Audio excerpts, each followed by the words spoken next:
Bueno, un cordial saludos a Jueta. Hago yo prometo no embarrarla.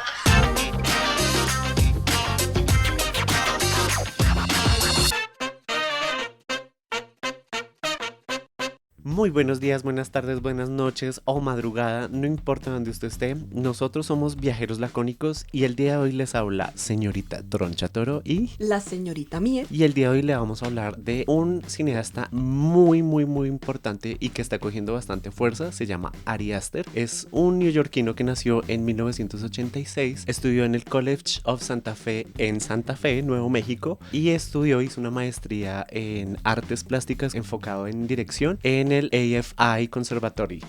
¿Por qué nos gusta Ari Aster? Bueno, pues para comenzar vamos a hablar de algo que siempre miramos y es el guión y la dirección. Para nosotros es primordial en una película o en un director estos dos temas. Entonces, obviamente, vamos a comenzar con ellos. Nos gusta mucho de Ari cuando él logra manipular al espectador. Entonces nos hacen sentir empatía por personajes que realmente no son socialmente aceptados. El asesino, la persona que se sale como este molde, el loco, el esquizofrénico, en fin. Entonces esto me parece un logro gigante y pues eso es un logro de guión sobre todo. Sí, que es como lo que hace Martin McDonagh en 3 anuncios por un crimen, que todo el tiempo nos muestra un personaje detestable. Toda la película nos muestra que es un literal un hijo de puta, y al final es como, oiga, pero no es tan hijo de puta, ¿no? Sí, o como en Brujas, que sí. son dos asesinos y todo el tiempo estás empatizando con las asesinos. emociones de los asesinos. Es muy chévere. También hablamos de un director que sabe hacer su oficio. Se hizo y se construyó a partir de hacer cortometrajes. Siento que esto también es un logro importante porque el cortometraje es una experimentación para todo. Es un ensayo, un error, y siento que ahí Ari logra coger elementos que empieza a mostrar en sus dos largometrajes y que nos llegan. También cuando decimos que es un director que sabe hacer su oficio, hay como unos elementos. De primero, no subestima al espectador, que eso es tremendamente importante. Pero también cuando está narrando una historia, creo que tiene un orden como muy definido, y es que en los primeros minutos de la historia tiene el planteamiento, es decir, te dice de esto se va a tratar y nos presenta a los personajes y ya con eso te captura. Ya pues lo que viene en adelante es el desarrollo, y eso se nota también en la medida que es una persona que en su oficio escribe y dirige. Excepción del primer corto de Herman's Cure All Tonic del 2008, pues se nota ahí una ruptura entre el guión y la dirección, porque este corto sí lo escribió otra persona. Sí, y se nota por características que hemos visto a lo largo de su filmografía, y es que él tiene como un tono, y ese tono es siempre de enfrentar al público, ¿no? Como que su personaje está ahí como transgrediendo. Y la diferencia de Herman's Cure All Tonic es que es grotesco. Grotesco muy a lo Ari Aster, pero un Ari Aster todavía que se está construyendo, ¿no? Exacto. Un grotesco en la imagen, más no un grotesco en personajes. Cuando tú escribes un personaje Sí, y lo diriges, sí. ya le das otra carga, pero cuando tú escribes un personaje y otro lo dirige o te llega el personaje de otro Sí, es tu de otro escritor, interpretación, sí. es otra interpretación. Ujú, Entonces eso sí. es bien interesante. Bueno, pero hay algo que de pronto vamos a hablar más tarde, y es si él crea un personaje y lo dirige, cómo llegan los actores también a crear una interpretación, y así es que construyen Es los un lazo. momentos, sí, Sí. pero sí es fundamental su labor como director. Ujú. Y eso se nota, digamos, en la filmografía que hemos visto, porque los personajes, de cierta forma, por más secundarios que sean, llegan a ser redondos. Son personajes que tienen como una evolución, así sea cortica, o su aparición es trascendental dentro de la historia. Y así no esté, también hay elementos Exacto. que Ya se la hacen, trascienden. sí. Sí. Y ese es el caso, por ejemplo, de Tía Lidia, que es el típico dicho, mamita, gente melosa. Gente amargosa, gracias mami por ese dicho, Sí, porque total. me ha salvado toda mi vida. Total, este personaje ahí está allí, como que pica un poquito. De hecho, cuando uno vuelve a ver la película, se da cuenta que ella está antes y no se lo ha pillado hasta en el funeral. Están las fotos. Las fotos, está en el círculo de palabra de ese mamón al cual va Annie. Sí, como una cosa ahí de sanación. Pero todo es una estrategia de antes. Y así pasan con muchos personajes. Por ejemplo, el paralelo de Tía Lidia es el sueco en Midsommar. Sí, en Midsommar. Sí, claro, es el que los está manipulando. Y de hecho es muy evidente en los retablos al inicio de Midsommar. Exacto, Como sí. él está ahí, como un titiritero. Eso. Sí, sí, el Titiritero. titiritero. Esa vaina. Sí, entonces Entonces eso es lo que vemos también como muy particular dentro de la creación de personajes, porque eso está totalmente relacionado con el guión. También vemos esa relación de dolor, ¿no? De los personajes, que aunque digamos, el dolor es algo tremendamente común, lo que lo hace aquí particular es la manera como Lo Ari muestra. lo muestra. Sí. Sí. Como muestra el dolor, porque Annie, al perder a Charlie, es un dolor visceral. Físico también. Sí, porque si uno ve en las otras películas como de estos géneros, realmente el dolor es como, sí, y ya, una lágrima. Además que, bueno, también yo creo que es un poco también por el medio en el que se está moviendo, pero muchas veces la muerte es algo romantizado, ¿no? Entonces el dolor y la escena y el viento, pero acá te muestra como la persona sufriendo el dolor y el grito y llora y es Y súper entonces difícil. que es tan fuerte que el cuerpo se te derrumba completamente sí. y caes al piso y es como querer salir el alma del cuerpo porque no puedes soportar. Sí. Y aunque muchas veces pasan las películas que el personaje sí tiene una pérdida, es trascendente, pero siento que el personaje sigue. En cambio acá sí siento que la muerte se vuelve como una ruptura dentro de su propia narración. Son detonantes también. Sí, o sea, como lo que decíamos antes exactamente. de los personajes circulares, o sea, Sí. que hacen cambios de 180. Sí. La muerte sí se vuelve un detonante, o sea, obviamente es un momento impactante, pero va más allá, porque el personaje se transforma también con la muerte. Transforma. Ajá. Es decir, no es un agregado, sino Exacto. realmente es algo trascendental, que es como esa palabra trascendental. Oh. Bueno, la muerte no es una vaina de sí, listo, violencia, sangre, que es lo que también pasa en las películas de este género, sino que es el sentido, ¿no? Como, bueno, igual es que pasa con Ari Aster, que la violencia está ahí en primer plano, ¿no? Como por ejemplo Annie metiéndose cuchillos en el cuello. No, o sea, el decapitamiento de Charlie es una escena. Sí, salió a volar la cara. Y pues como te muestran la cabeza después. Peter también dándose contra el Sí. Peter. Los suicidas de la comunidad hippie. Si hay una cuestión que sutilmente se comienza a mostrar con pequeños elementos. Entonces ya sabemos que ellos están en un risco, Sí, te sí, está sí. preparando y esa preparación todo el tiempo te está mostrando elementos. Tú sabes que algo va a pasar, pero nunca cómo. Y cuando pasa es impactante porque uno está siguiendo esa muerte. Sí, o sea, no sí. es como, no sé, como esas películas malas de horror que ya, el asesino, el cuchillo, y para de Sí, contar. el que usan el jump scare. De hecho, es Sí, todo lo contrario claro. al jump scare, porque el jump scare es el elemento sorpresa Ya, de. bueno. En cambio, aquí no. Es No. como, ojo, porque va a pasar algo.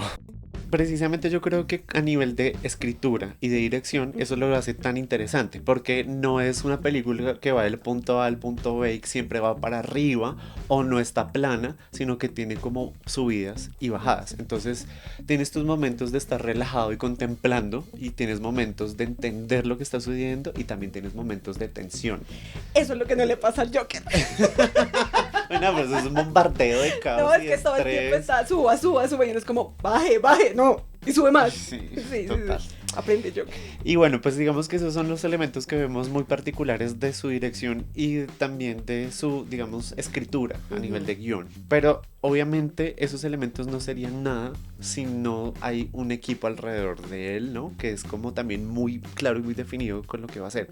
Y esa es una de las cosas, por ejemplo, que hace Paweł Pogorzelski. es que este señor ha trabajado con Ari Aster en muchos de sus cortos: The Strange Things About the Johnsons, Munchausen, Basically, The Turtle's Head, C'est la Vie, Hereditary y Midsommar, que es básicamente como el 90% de su Exacto. filmografía. Digamos que dentro de los elementos que vemos que se comienzan a volver característicos y que evolucionan son los reflejos, que eso lo vemos en Hereditary, en el corto, en el de la familia, lo vemos en Midsommar también. ¿Te acuerdas cuando está el reflejo del espejo y aparece este personaje que va a matar a Chidi? Ah, sí. Todo el tiempo Todo hay el tiempo reflejos, hay como... sí. En Hereditary, en la casa de tía Lidia, Exactamente. al final, sí. ya cuando todo va a Ajá. estallar, hay un reflejo del espejo que no se nota al principio. Exactamente. En View también pasa algo con los reflejos. O sea, fíjate que son elementos que se replican en, de hecho, Herman's Cruel Tonic. En las Sí. gafas que tiene la mujer, que son oscuras, se reflejan cosas, pero son cosas que van evolucionando. Sí, ya es una cuestión. Eso ya se nota como un rasgos de director que van Exacto. evolucionando. Sí, pero lo bonito es que van evolucionando con Powell. Sí, o sea, director, Ujú. fotografía, director de película. Exacto. Las sombras, él comunica mucho con las sombras Sí. proyectadas en el piso, en los objetos, en las paredes. Hay entre los verdes y Ajá. los espacios blancos, Sí. hay sombras todo el tiempo. Y hay algo también de, digamos, de las sombras que a mí me recuerda como al cine clásico. Al cine clásico cuando el pasan cine como... negro. No, yo siento cine como negro, un cine perdón, negro. pero estaba pensando en el cine negro clásico. No, el cine negro, sí. Exactamente. Los contrastes con las siluetas, que es básicamente lo mismo. Las penumbras. Hay algo también que le gusta como viajar entre penumbra y luz. Y eso es algo muy interesante, que va evolucionando a través de cada corto, que yo siento que se va puliendo y se va definiendo y va logrando como un sentido más estable, más definido, ¿no? Sí, no, y eso que dices del cine negro no lo había pensado. Claro, también es una exploración en The Turtle's Head. O sea, es como que empieza como una película Claro. negra, sí. Sí, Entonces sí. está el detective y llega la femme fatal que va a pedir como ayuda, a resolver el caso y se transforma en otra cosa. Sí, es cierto, O sea, eso es es cierto. como, y eso estuvo muy chévere porque todo el tiempo te pinta una película de cine negro, pero Pero es un te la revierte. chiste, Exacto, es un gag. es un chiste Sí, a eso. eso es un gag, esa Total. cosa es un gag. Y bueno, otras cosas también que me parecen muy chéveres son, por ejemplo, el uso de los colores. Que, claro, al principio yo siento que es muy obvio, como que tú ves, por ejemplo, The Strange Things About the Johnson de nuevo, o Munchausen. Munchausen. Sí, que los colores son básicos.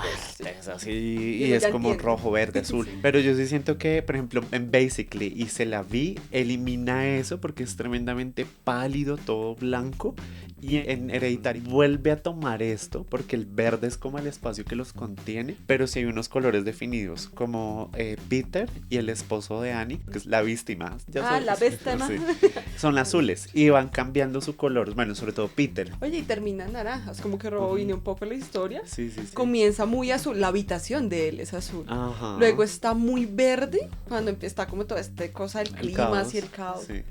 Y luego termina en naranja, Y en la cuando ya última lo coronan. escena, Sí, sí, sí. Sí, Es, no, es una evolución de cómo se puede usar el color de una manera inteligente, más sutil, pero definiendo cada personaje, que eso lo hacen muchos directores, o sea, Sí. eso no es una novedad, pero lo interesante es ver esa evolución, ¿no? Como de usar el color de manera obvia, crear un personaje a través del color. Y fotográficamente, hablando de Powell Eso tiene mucho que ver. eso es de fotografía, Ujú. porque hablo en Hereditary, la primera habitación. Siento que eso es un logro fotográfico, poner todo azul sin que la habitación sea azul. Y Sí. en la maqueta igual, Sí, sí, siento. sí. Y que todo el espacio con él, con Peter, se mueva en azul. Otro elemento que me pareció súper bonito es el movimiento, los movimientos de cámara. Y yo creo que tanto a ti como a mí nos pareció brutal la transición de Danny en Midsommar cuando está en la casa del amigo de Christian. Y entra al baño y cuando sale del baño está en el avión. Eso es obra del director de fotografía y del montajista, porque Sí. definen cómo se mueve Sí, la sí, cámara sí. y ellos cortan. Sí. Y en Hereditary hay un par de cortes similares. Sí, que, en el pasillo sí, también. O en las habitaciones y Ajá. te corta y te saca incluso el espacio. Sí, yo creo que este tema de como el movimiento de cámara está también muy empalmado como, o sea, obviamente tiene que ver totalmente con la cinematografía, con la dirección, pero con ese lenguaje que va a comenzar a construir Ari. Es que si tú comparas los primeros cortos antes de... Basically. Es mucho más como genérico, si se puede decir, entre comillas, la cámara, pero también la exploración, es exploración, y yo siento que con Basically comienza ya como a crear como una estética más propia. Con Basically, ¿te acuerdas que la cámara se mueve brutal y Y ella- enfoca sí. en el momento en el que la protagonista rompe la cuarta pared? E incluso yo pensaba que la protagonista era la persona que estaba en el sofá. Sí. Y es otro personaje implícito del que no se muestra. Y ¿sabes? tiene una carga tremenda. Exacto, son sí. personajes con cargas, pero que no se muestran. Y con juegos de cámara te hacen evidentes esas Sí. cosas. Que después de uno analizar y sobreanalizar, Sí, llega como a esas exactamente. conclusiones. El seguimiento del tubo, cuando... En Midsommar. Exacto. Si te fijas, toda la película básicamente el 80% es de día, pero hay unos momentos de noche y ese es de noche. Tú como espectador tampoco estás entendiendo qué está pasando hasta que llega el momento y dices... No, y te lo "Ok". une como con una escena y otra. Ajá. Y el color. El color, sí. Sí, Entonces, sí, sí. eso precisamente lo del color, yo creo que no tendría sentido hablar de cinematografía sin un diseño de producción. Ah, no, es que es que eso es lo bonito del cine, que todo va como de la mano y una cosa no vive sin la otra. él todo el tiempo está construyendo mundos, lo hace evidente con las maquetas. Sí. Primero, la primera escena es la maqueta de la casa, o sea, tú ya sabes cuál es la configuración espacial de la casa, te adentra Sí. y llegas a una habitación y te corta y ya es de día, van a un funeral y todo el tiempo con cámara, con diseño de escenografía, bueno, producción, con movimientos de personajes, te muestran la casa. No, la producción es construir una casa, Sí. así. Sí, pero fíjate que ahí tú tocas un punto bonito y es que ahí está la maqueta, o sea, me refiero a maqueta como utilería de la Ujú. película y la maqueta que se puede entender también como el escenario. Sí, la escenografía y Exacto. la maqueta utilería. Exacto. Sí. Pero también es que es bonito como la fotografía se une con el diseño de producción. Entiendes dónde estás a la perfección en sus películas. O sea, la configuración espacial es brutal. Y lo mismo pasa con Midsommar. Sabes, dentro de ese escenario que se creó. ¿Dónde están las cabañas? Ajá. Por ejemplo, el tronco, también sabes dónde sí, está. Sí, dónde está el tronco. Sí. Sí. Como que tú puedes hacer un mapa, obviamente no va a quedar perfecto, pero un mapa intuitivo de cómo están las cosas. Y eso tiene que ver con esa idea de Ari de crear un mundo y de disfrutar. Es decir, como lo rico de crear es eso, o sea, como tomarte el tiempo de, venga, creé este mundo, esta ficcioncita. Y pues es importante que él se toma el tiempo de mostrarte esa ficción. Sí, o sea, y que tú sabes que esto es falso. O sea, no como lo que hacen otras películas que te muestran un escenario y quieren hacerte creer que es real. No, acá Sí. el juego está en que es falso. O sea, tú sabes que es falso y él también te lo Sí. presenta como falso. Sí, sí, sí. Y hay algo, digamos que hay elementos también arquitectónicos de la película que es como, bueno, los referentes históricos obviamente están, como la arquitectura histórica, si se puede decir, que muchos directores la toman para crear sus mundos. Los referentes que toman para crear sus mundos, pero es lo otro que me parece es lo que tú dices, que es bien importante en Ari Aster, y es como la falsedad del asunto. O sea, si te hace sentir que estás en algo falso de aposta. No, y ahorita que lo pienso en los cortos, en... Munchausen. Oye, The strange thing about the Johnsons. pasa lo mismo. Uno sabe que es un escenario falso, pero estaba hasta ahorita explorando eso. Ujú. Y también sientes la arquitectura, Ujú. cómo están construidas las habitaciones. Ujú. O sea, tú sabes cómo está la casa Sí. en ambas películas, pero sabes que es falso. Sí, sí. Sí, entonces siento que hay como una conexión bien interesante. Lo que me hace pensar es que estas cuestiones de escenarios y demás ya es una cuestión no de dirección de producción, sino de dirección. Porque él ha llevado una misma línea Sí. a pesar de trabajar con varias personas. No en vano, su fijación, digamos, su mirada también está llevada a estos elementos que sí se replican a lo largo de su filmografía, que son, por ejemplo, los detallitos. Como el tapete bordado, es en Munchausen, Sí, que aparece como un... no me Es el inicio Es el incluso inicio. del corto. Sí, me hace recordar a Midsommar por un lado, pero también a Hereditary. La tía Lidia Ajá. tiene uno de esos tapetes. Y es Exacto. el de tono. Es curioso porque el tapete, cuando ella lo ve, ya casi al final de la Exacto, película, sí. es como, uy, ¿y Zonas. esta señora qué Uy, es? zonas. ¿Qué pasa con Yo, ¿por qué no tapete? me aviones? Otro elemento que a mí me parece bonito, bien bonito, los retablos de Midsommar, los 4 retablos, los collares, los símbolos, el símbolo, por ejemplo, del demonio, o las runas, las runas, los reflejos de las personas de los objetos, el tubo amarillo, las caras en los fondos, que es lo que tú dices, que son caras hechas no de personas, sino con objetos. Ah, sí. Eso se le llama, eso es una paridolia. La gente desnuda. No, y todo el tiempo hay alguien que te mira, que también es genial y no me había fijado hasta ahorita. Sí, sí, caigo en sí. cuenta de que pasa en Hereditary y en Midsommar todo el tiempo. Hay alguien te alguien, está un vigilando. observador, sí. No, y no solo uno, muchos. Sí. O sea, hay un grupo, una comunidad que te está Que mirando. está Y observando, te sí. está manipulando también. Sí, sí, sí.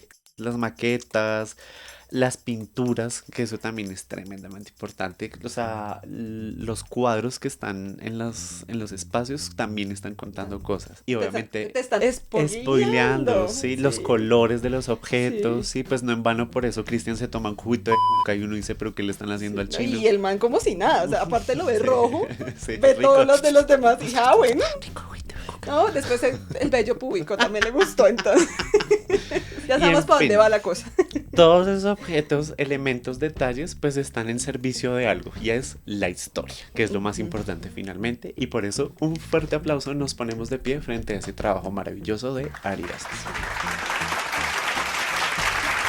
Bueno, Y eso es todo por el día de hoy, pero no se preocupen porque en nuestro siguiente video vamos a concluir algunas cositas que nos quedaron por fuera sobre la filmografía de Ari Aster, así que los esperamos siempre. Y pues nada, no sé si la Claro. señorita La Miel... señorita Miel tiene algo que decir que es Ujú. súper importante. O sea, si les ha gustado este video, si les gusta lo que hacemos, si les gusta el contenido, por favor suscríbanse, activen la campanita, síganos en Instagram, que por fin tenemos Instagram, y TikTok, también. Y pues nada. Compartan. Y pues nada, compártelo. Adiós, un saludo, un beso.